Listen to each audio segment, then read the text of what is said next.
Every love story begins somewhere. Every heartbreak leaves a mark. Welcome to Stories That Stay With You. Welcome to House of BL Stories. Letters from a Dead Lover. Some lies are written in ink. Others are written in blood. Dorian Hartwell couldn't sleep. It had been 3 months since Elise died, and the insomnia was getting worse. He'd tried everything.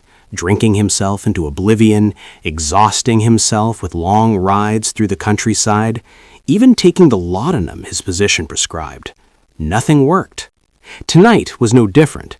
He sat in his study at 2 a.m, staring at the dying fire, thinking about the wedding that would never happen.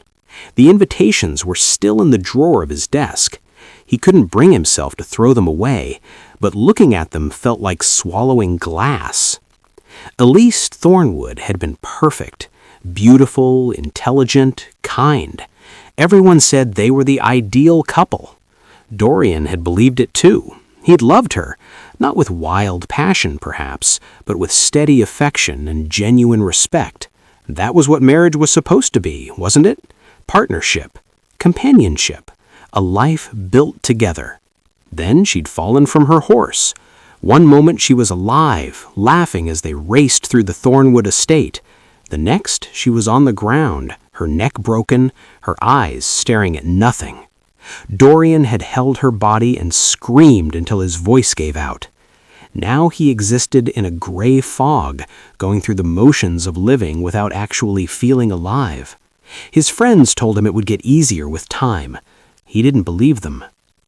The Morning Post arrived at 9 o'clock. Dorian almost didn't look through it. Bills and social invitations he would decline anyway. But then he saw the envelope. Cream-colored paper, no return address, and handwriting that made his heart stop. His hands shook as he picked it up. It couldn't be. It was impossible. But there was no mistaking Elise's handwriting. Those elegant loops, the way she crossed her T's, the slight backward slant to her letters. Dorian's manservant, Thomas, appeared in the doorway. "My lord, are you quite well? You've gone very pale." "I'm fine," managed Dorian. "Leave me, please." Thomas hesitated, then bowed and withdrew. Dorian stared at the envelope for a full minute before he found the courage to open it. His hands were shaking so badly he nearly ripped the paper. "My dearest Dorian, I know you must think you're going mad. I thought I was going mad too when I first realized I could still reach you, but I promise you, my darling, this is real. I am real, or at least some version of me still exists. Death is not what we thought it was. It's not heaven or hell or simple nothingness. It's complicated. I exist in a place between worlds now. I can see you, though you cannot see me. I watch you grieve, and it breaks what remains of my heart. Do you remember our last conversation? We were planning the wedding breakfast menu, and you said you didn't care what we served as long as I was happy. You've always been so kind to me, Dorian. I don't deserve your grief. I don't deserve your tears. But I need you to know that I'm not completely gone. These letters are proof. I will write to you, and perhaps we can still have some connection even across the boundary of death. Please don't think this is a cruel joke. The thought of you believing someone would mock your grief is unbearable to me. With all my love, Elise." Dorian read the letter 3 times. Then he read it again. His logical mind screamed that this was impossible, that dead people didn't write letters. But his heart, his desperate, grieving heart, wanted so badly to believe. The handwriting was perfect. The tone was Elise's voice exactly. And the details, she mentioned their last conversation, which had been private, just the 2 of them in the garden at Thornwood Manor, discussing trivial wedding details while the sun was setting behind them. Who else could know that? Dorian folded the letter carefully and pressed it to his chest.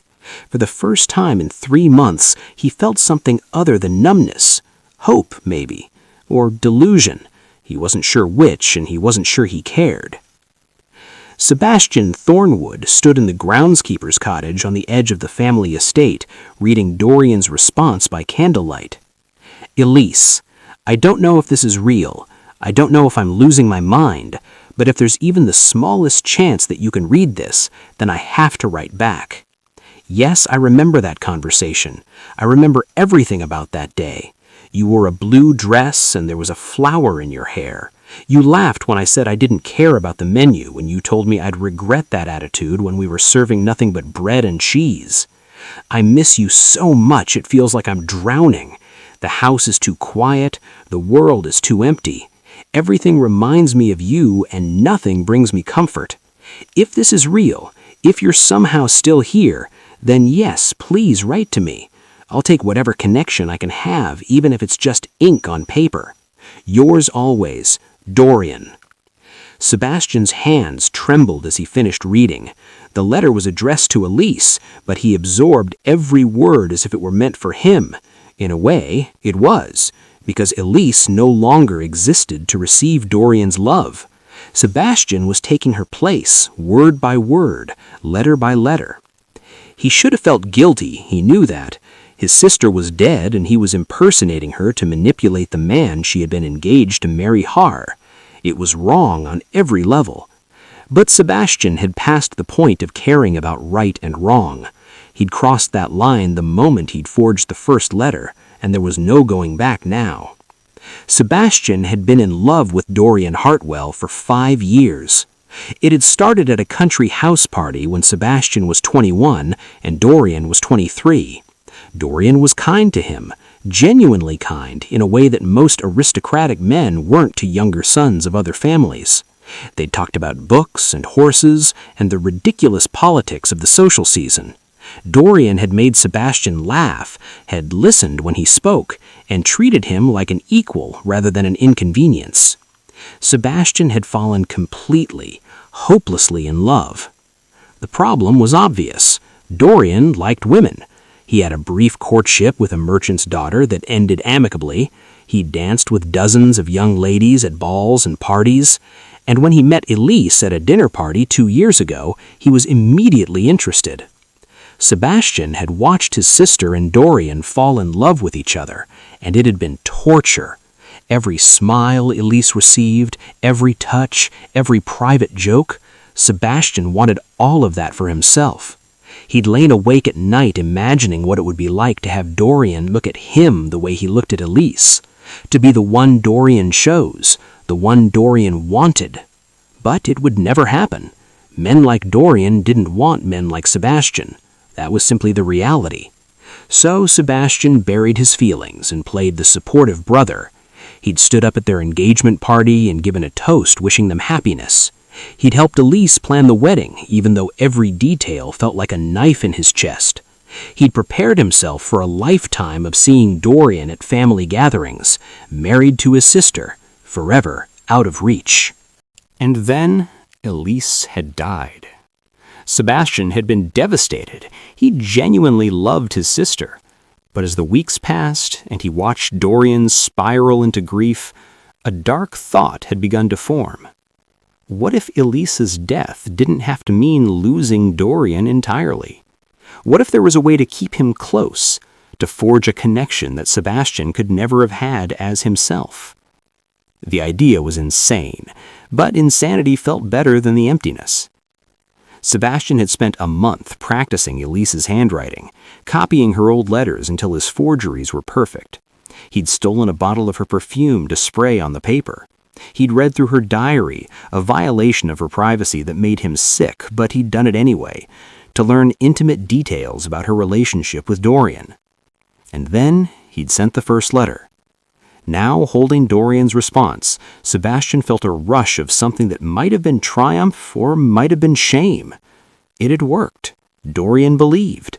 Dorian was writing back. Sebastian sat down at the small desk and began composing his reply.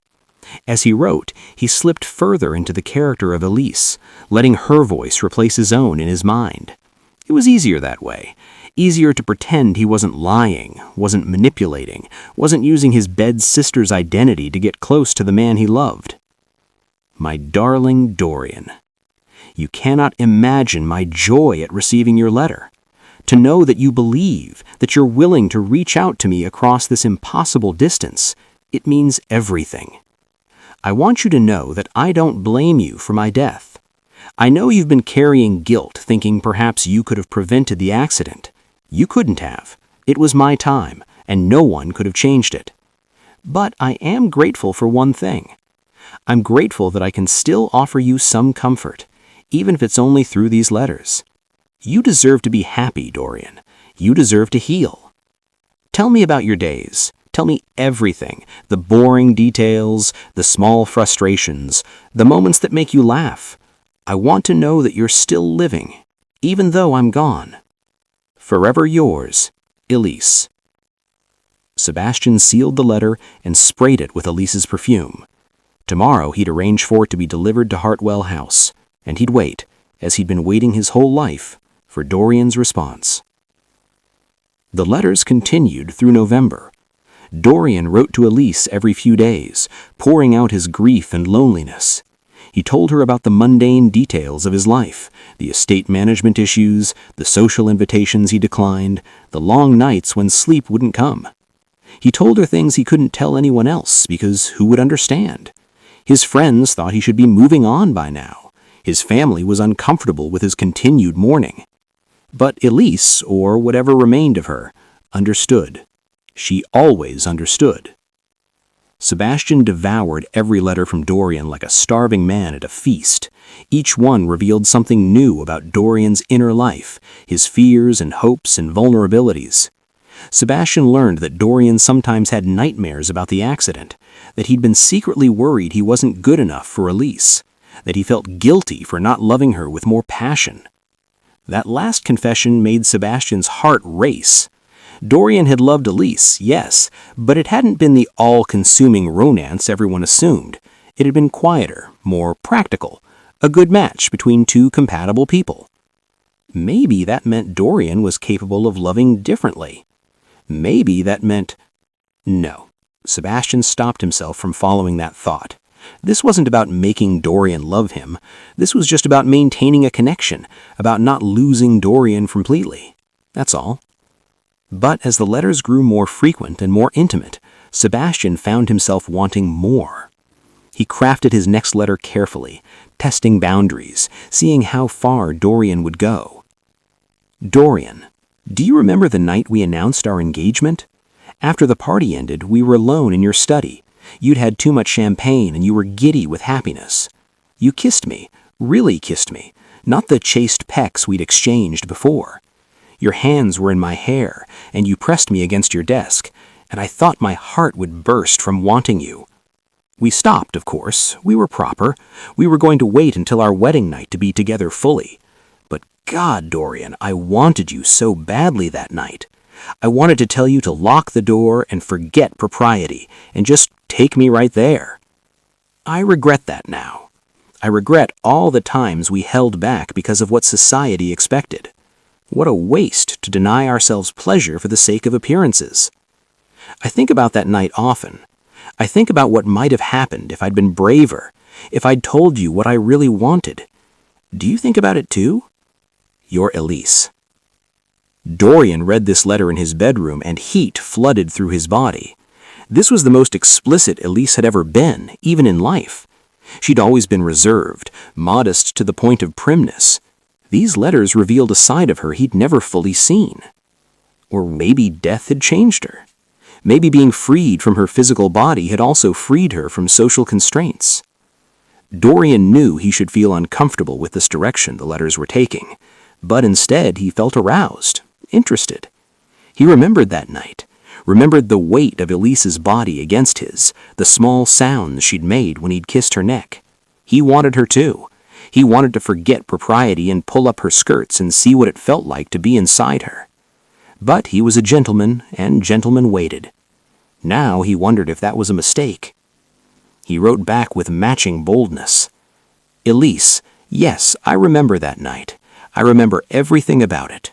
I remember how you tasted, how you felt in my arms, and how hard it was to pull away when every part of me wanted to continue. I wanted you desperately. I thought about that kiss for weeks afterwards. I imagined what might have happened if we'd given in, if I'd locked that door and laid you down on my desk and made you mine right then. I imagined sliding my hands up your thighs, pushing aside your undergarments, finding you wet and ready for me. I imagined the sounds you would make, the way your body would arch beneath me, the feeling of finally being inside you. Is it wrong to tell you these things? You're dead, and I'm here alone, writing out my desires about my deceased fiancé. Perhaps I'm going mad after all. But if you're reading this, if you're still somehow here, then I want you to know, I desired you. I still desire you, even though it's impossible now, even though you're just words on paper, just memories and ink.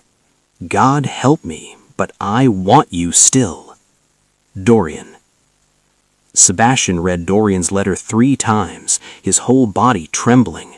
This was working better than he'd ever hoped. Dorian was opening up, revealing his desires, treating these letters as a space where he could be completely honest. And what Dorian desired, the images he described, the things he confessed, made Sebastian hard with wanting.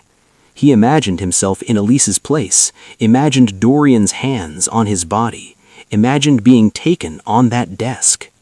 Sebastian touched himself that night. Dorian's letter spread out before him, and he came harder than he ever had in his life. This was getting dangerous. Sebastian knew that.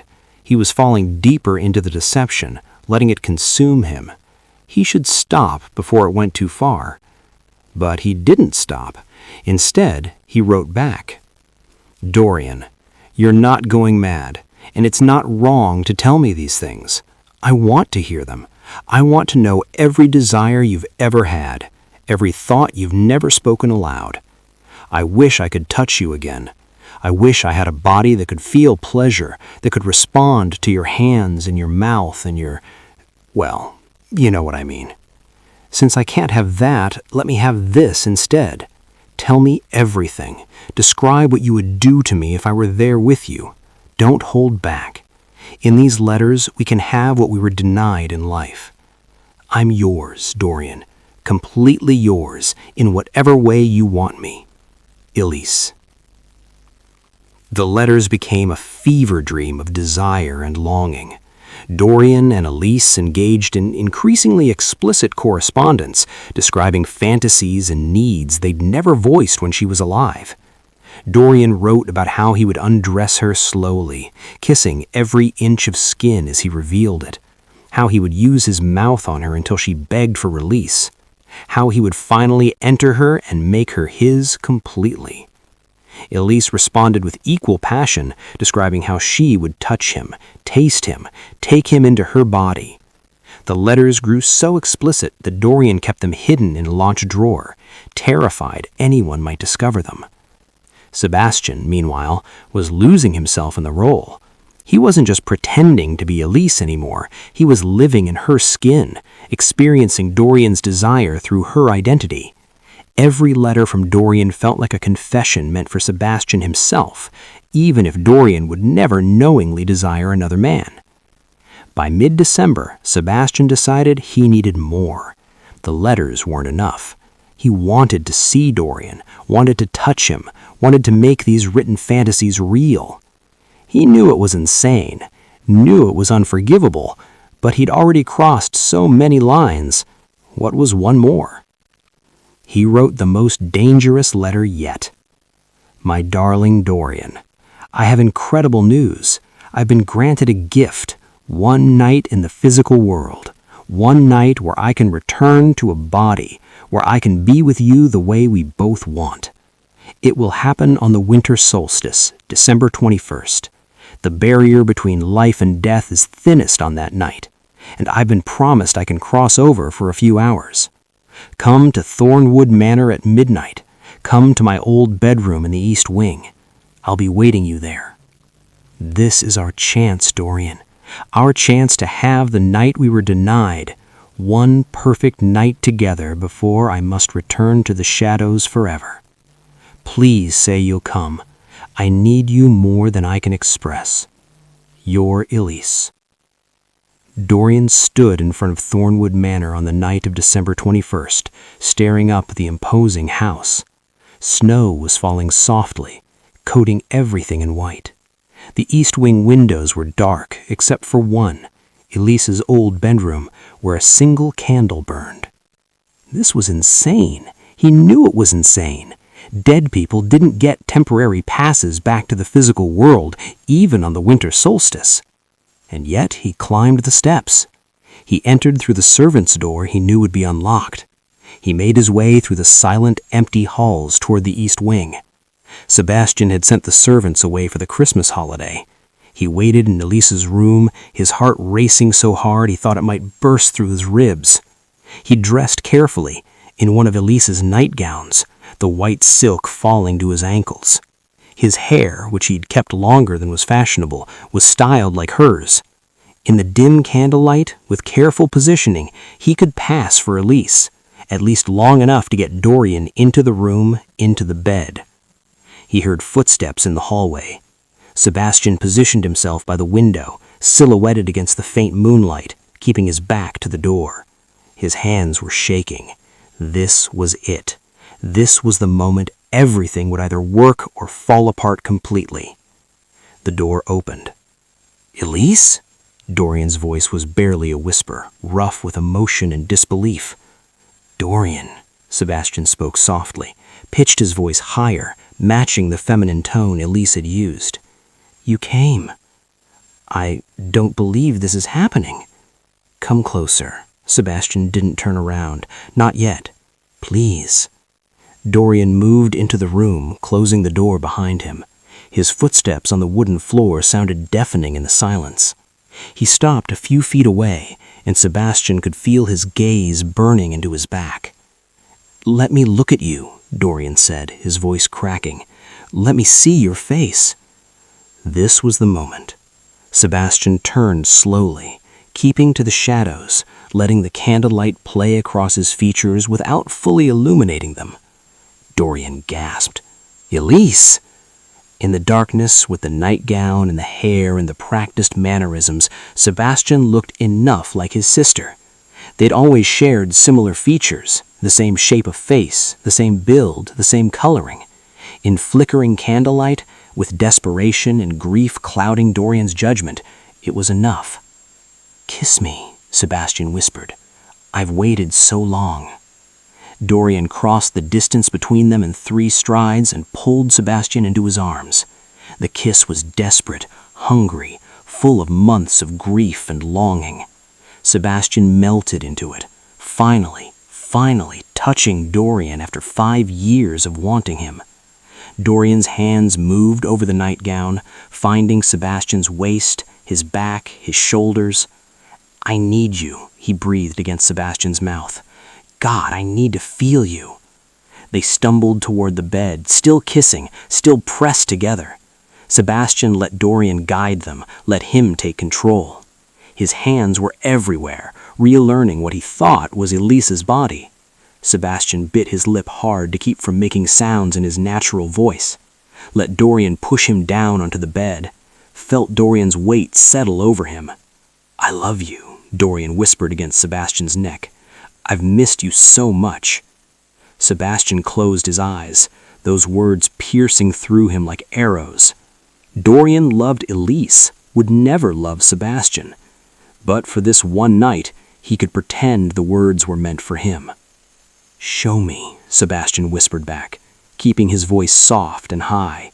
"Show me how much." Dorian's hands found the hem of the nightgown and pushed it up slowly, reverently. His fingers encountered warm skin, and he made a sound low in his throat. He explored carefully, learning the shape of Sebastian's body through touch alone, finding the curves of his hips, the flat plane of his stomach. Sebastian arched into the touch, desperate for more. He'd fantasized about this for so long. Dorian's hands on him, Dorian's mouth on his skin, Dorian wanting him. Even if it was a lie, even if Dorian thought he was someone else, it still felt like everything Sebastian had ever wanted. Dorian undressed with shaking hands, never taking his eyes off the figure beneath him. In the dim light, Sebastian's body looked feminine enough, slender, smooth, similar in build to Elise. Dorian didn't question it, didn't let himself question it. This was his miracle, his one night with the woman he'd lost, and he wasn't going to waste it on doubt. When Dorian finally pushed inside him, Sebastian had to press his face into the pillow to muffle his cry. The pain was sharp but brief, replaced quickly by a fullness that made his whole body tremble. Dorian moved slowly at first, carefully, whispering endearments against Sebastian's skin. "You feel so good," Dorian murmured. "So perfect. I love you. God, I love you so much." Sebastian held on to him, nails digging into Dorian's shoulders, legs wrapped around his waist. This was everything. This was worth every lie, every deception, every violation of trust. To have Dorian moving inside him, to hear those words of love, to feel wanted even if it was based on falsehood. Dorian picked up his pace, lost in sensation, and Sebastian matched his rhythm. They moved together in the darkness, breathing hard, skin slick with sweat. When Dorian reached between them to touch Sebastian, his hand encountered something that made him pause for just a fraction of a second. But then Sebastian moaned and arched into the touch, and Dorian pushed the confusion away. Nothing mattered except this moment, this connection, this feeling of finally being complete. When Dorian came, he buried his face in Sebastian's neck and said Elise's name like a prayer. Sebastian held him close, memorizing every sensation, knowing this was the only time he would ever have this, the only time Dorian would ever touch him this way, want him this way, love him this way. They lay tangled together afterward, both breathing hard. Dorian's arms were wrapped around Sebastian, holding him like he was afraid he might disappear. He pressed kisses to Sebastian's hair, his shoulder, his back. That was... Dorian couldn't find words. His voice was thick with emotion. "Thank you. Thank you for this gift. Thank you for coming back to me, even if it's just for one night." Sebastian felt something crack inside his chest. The guilt he'd been suppressing came flooding back, mixed with a desperate need to confess, to be honest, to stop living this lie even for one more second. "Dorian," Sebastian whispered, and he forgot to disguise his voice, forgot to pitch it higher, to soften it, to make it sound feminine. Dorian stiffened. "What?" Sebastian's throat closed. He'd spoken in his own voice, the one Dorian had heard at dozens of dinner parties and social gatherings, the masculine voice that belonged to Sebastian Thornwood, not Elise. "What did you—" Dorian started to pull away. "I'm sorry," Sebastian said, still in his natural voice. "I'm so sorry. I never meant—" Dorian sat up abruptly, reaching for the candle on the bedside table with shaking hands. He lit it, and golden light flooded the room, bright and unforgiving. He looked at Sebastian, really looked at him for the first time, and all the color drained from his face. "No," Dorian breathed. His voice was barely audible. "No, no, no." Sebastian sat up slowly, pulling the nightgown around himself. In the full candlelight, there was no hiding. Dorian could see his face clearly now, so similar to Elise's, but unmistakably male. The jawline was too strong, the shoulders too broad, the Adam's apple too prominent. Sebastian looked like his sister, yes, but he was clearly, obviously a man. "What have you done?" Dorian's voice cracked. "What the hell have you done?" "I can explain." "Explain?" Dorian was shaking now, scrambling off the bed, pulling on his clothes with frantic, jerky movements. "Explain how you've been pretending to be your dead sister? Explain how you manipulated me into—" He couldn't finish the sentence. His face went green, and he looked like he might be sick. "I love you," Sebastian said desperately, tears already streaming down his face. "I've loved you for 5 years, Dorian, since before you even knew Elise existed. I just wanted—" "You wanted?" Dorian's voice rose to a shout. "You wanted? So you decided to use your sister's death to trick me? You wrote fake letters pretending to be her? You read her private things to learn details about our relationship? You twisted my grief into—" He couldn't say it, couldn't voice what had just happened between them. "I never meant to hurt you." You never meant to hurt me? Dorian laughed, and it sounded unhinged. You let me believe Elise was still here somehow. You let me hope that death wasn't the end, that she could still reach me. You took the worst pain of my life and you turned it into a weapon. You used it to get me into bed. And you think you never meant to hurt me? Sebastian was sobbing now, his whole body shaking. I was just so desperate. I've loved you for so long, and watching you love Elise, watching you plan a life with her, it destroyed me.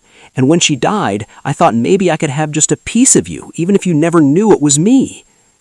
That's not love, Dorian said quietly, and the coldness in his voice was worse than the shouting. That's obsession.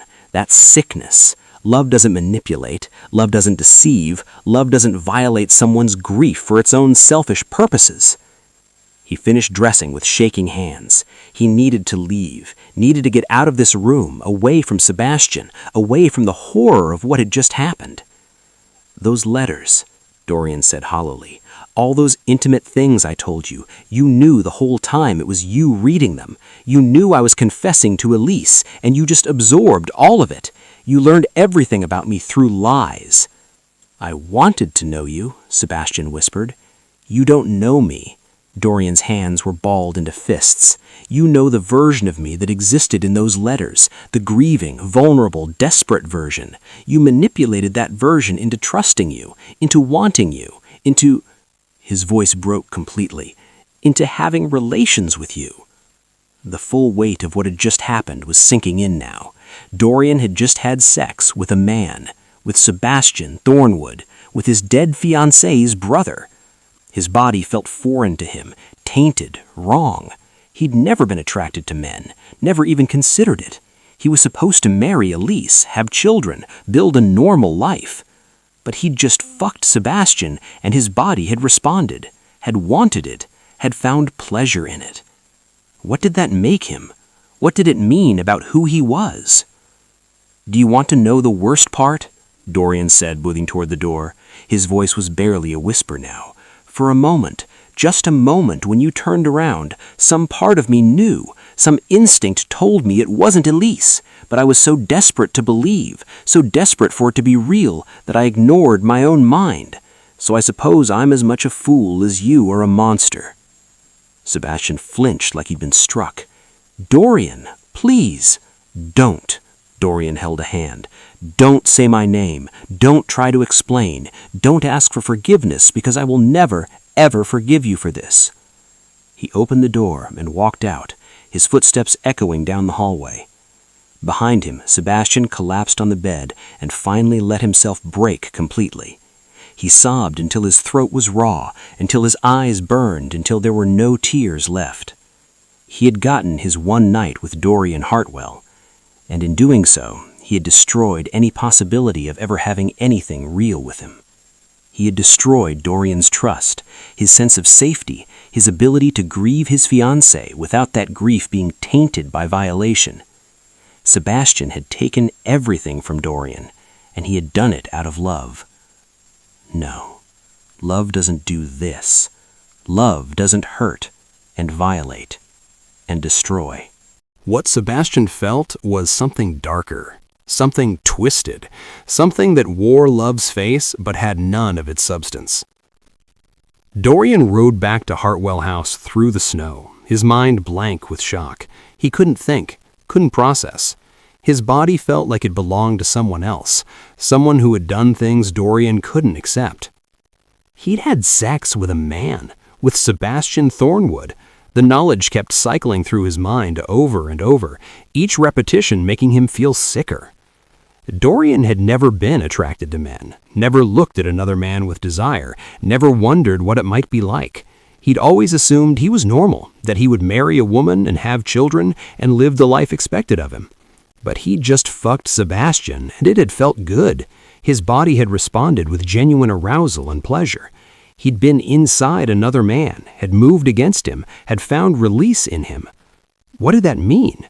Was he one of those men? The kind they whispered about in clubs? The kind who were arrested and publicly humiliated? The kind who wanted other men? No, No, he'd been tricked. He'd thought Sebastian was Elise. His body had responded because his mind believed it was with a woman. That's all it was. But even as he told himself this, doubt gnawed at him. Because in that moment when Sebastian had turned around, Dorian had seen the masculine features, had registered on some level that this wasn't Elise, and he'd kissed Sebastian anyway, had pulled him to the bed anyway, had made love to him anyway. When Dorian got home, he went straight to his study and pulled out every letter, Elise's real letters from before her death and the forged ones from Sebastian. He built up the fire until it roared and then threw them all in, watching the paper curl and blacken and turn to ash. He burned the evidence of his own confessions, his own desires, his own vulnerability. He burned Elise's memory, or Sebastian's twisted version of it. He burned everything until there was nothing left but smoke and ash and the acrid smell of destruction. Then he got drunk, spectacularly, completely drunk. He drank until he couldn't remember Sebastian's face in the candlelight, couldn't remember the feeling of being inside him, couldn't remember the way his own body had betrayed him by wanting it. But when he woke the next morning, hungover and still in his clothes from the night before, the memories came flooding back, and with them came shame, deep, burning, all-consuming shame.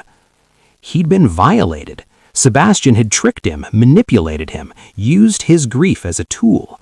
Dorian was the victim here, that's what he told himself. But he'd also participated willingly. He'd written those explicit letters. He'd gone to Thornwood Manor knowing what was supposed to happen. He'd made love to someone, and his body had responded with genuine pleasure. Was that rape? Rape by deception? The law would call it sodomy, would punish them both equally even though Dorian hadn't known. Society would condemn them both as perverts, as sodomites, as criminals against God and nature. Dorian realized with growing horror that he could never tell anyone what had happened. Not his friends, not his family, not the authorities. To reveal Sebastian's deception would be to reveal his own participation in an illegal act. To seek justice would be to destroy himself. Sebastian had trapped him perfectly. The deception itself ensured Dorian's silence. Within a week, Dorian made arrangements to leave for London immediately. He told his staff he had business to attend to. He told his friends he needed a change of scenery. He didn't tell anyone the truth. How could he? There were no words for what had happened that wouldn't condemn him as much as Sebastian. Before he left, he wrote one final letter. Not to Sebastian. He would never write to Sebastian again. This letter was to the Thornwood family solicitor. Sir, I wish to formally dissolve all ties between myself and the Thornwood family. Any business dealings we have should be concluded immediately. I will not be attending any social functions where members of the Thornwood family are present. Please convey to Lord Sebastian Thornwood that he is never to contact me again under any circumstances. Any letters will be returned unopened. Any attempts at communication will be met with legal action. The engagement between myself and the late Lady Elise Thornwood is hereby considered null and void as if it never existed. Lord Dorian Hartwell. It was cold and formal and absolutely final. Dorian sealed it and had it delivered to the solicitor before he left for London. He never wanted to see Sebastian Thornwood again as long as he lived. He sold Hartwell House within the month. The place held too many memories, of Elise, of the letters, of the person he'd been before that terrible winter night. He purchased a townhouse in London and threw himself into rebuilding his life in a city where no one knew about Elise or the Thornwoods or any of it. London was easier. London was anonymous.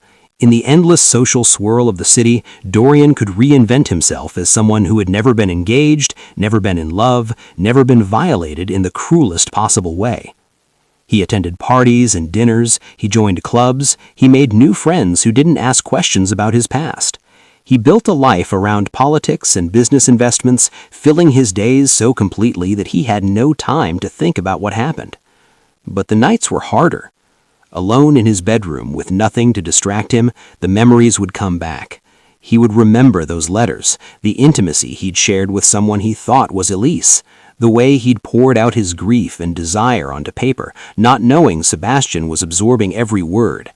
And sometimes, very rarely in his most private moments when he'd had too much wine, he would remember the physical act itself, The feeling of Sebastian's body beneath him, the sounds he'd made, the way it had felt to be inside him. His body had responded with genuine pleasure. That was the truth he couldn't escape.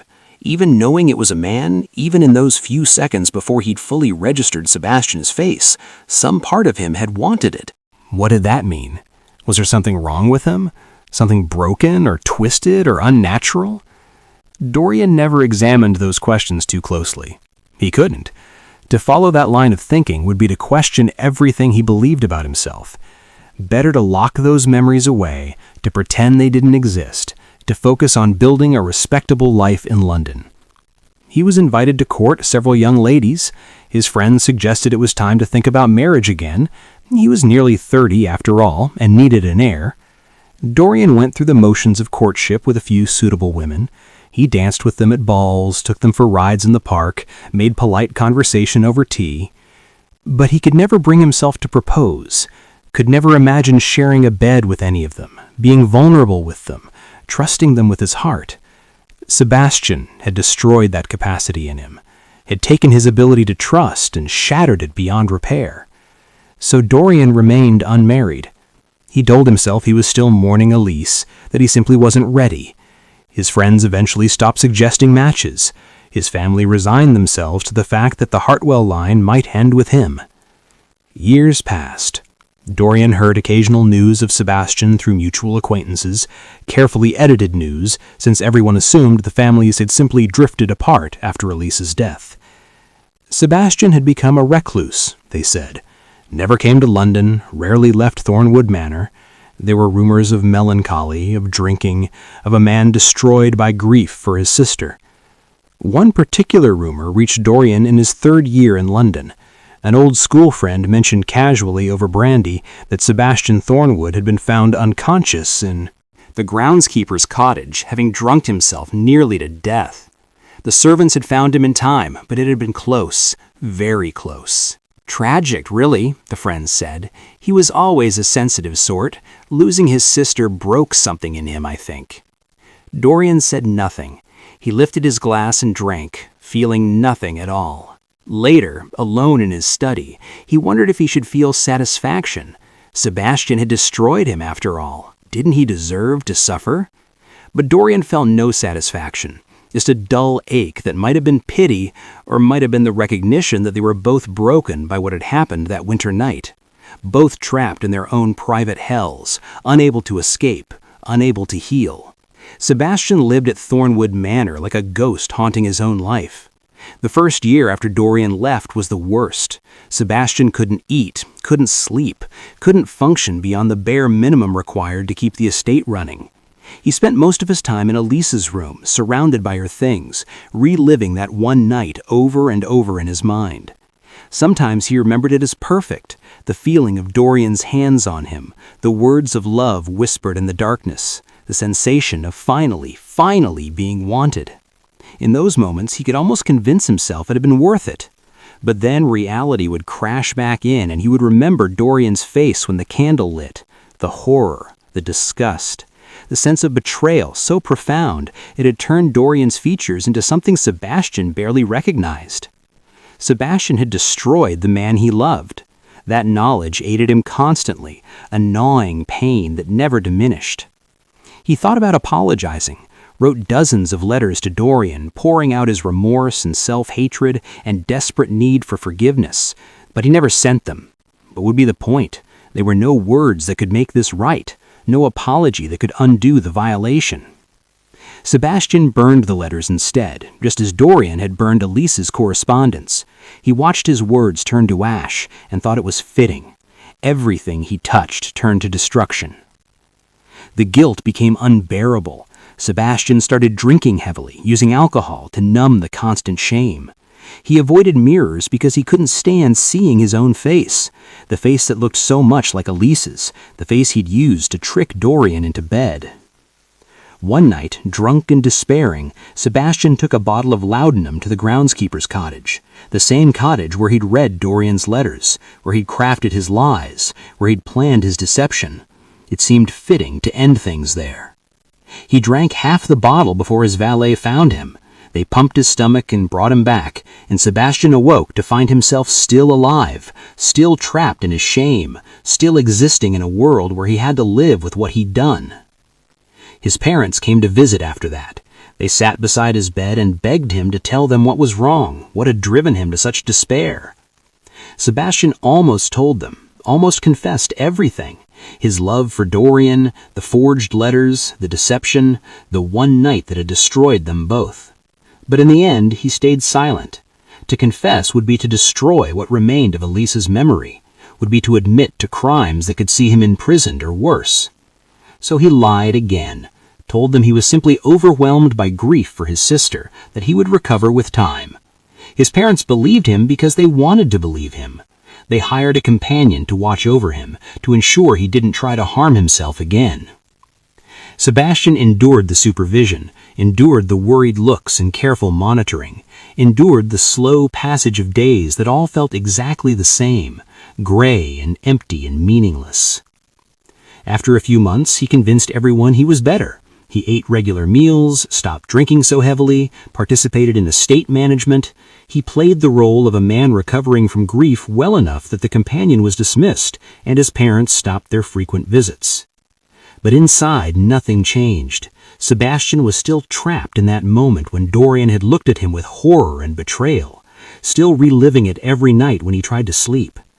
He'd had one night with Dorian Hartwell, one night of feeling desired, of being touched with love, of experiencing the thing he'd wanted for 5 years. And it had cost him everything: his integrity, his self-respect, his sister's memory, any possibility of redemption. He'd destroyed the person he loved most in the world and destroyed himself in the process. Some nights Sebastian would go to Elisa's room and sit in the darkness, talking to her as if she could hear him. "I'm sorry. I'm so sorry, Elise. I used you. I violated your privacy, your memory, your identity. You loved Dorian, and I twisted that love into something ugly. You deserved better. He deserved better." The silence never answered back, but Sebastian kept talking anyway, kept confessing, kept begging for a forgiveness that would never come. He thought about Dorian constantly, wondered if he'd recovered, if he'd found happiness, if he'd managed to move past what Sebastian had done to him. Sebastian hoped he had, hoped that at least one of them could escape the wreckage. News filtered back occasionally through servants' gossip and social connections. Dorian had established himself successfully in London. He attended important social functions. He was respected in business circles. He seemed to be living a full life. The news should have brought Sebastian comfort. Instead, it made the guilt worse. Because Dorian was surviving, yes, but he'd never married, never courted anyone seriously, never opened his heart to anyone again. Sebastian had done that, had broken Dorian's ability to trust, to love, to be vulnerable, had turned him into someone who could function in society but could never truly connect with another person. The weight of that destruction was crushing. 10 years passed. Dorian was 35 now, firmly established as a confirmed bachelor. He'd built a successful career in politics, serving in Parliament and making a name for himself as a thoughtful, measured voice in debates. He had friends, interests, a purpose.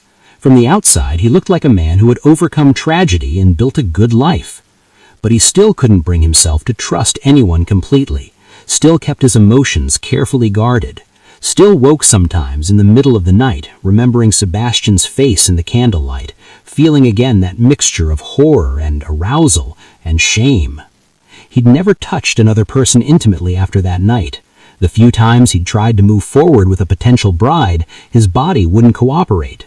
The thought of being vulnerable with someone, of letting them see him in that state, made his skin crawl with anxiety. Sebastian had broken something fundamental in him.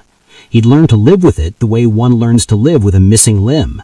You adapt, you compensate, but you're never quite whole again. Dorian excused himself and left the dinner early. He went home and poured himself a large whiskey, his hands shaking slightly. Sebastian was alone. Sebastian was lonely. Sebastian was suffering. Good, Dorian thought viciously. He deserves to suffer. But the thought brought no satisfaction, just that same dull ache that had lived in his chest for 10 years.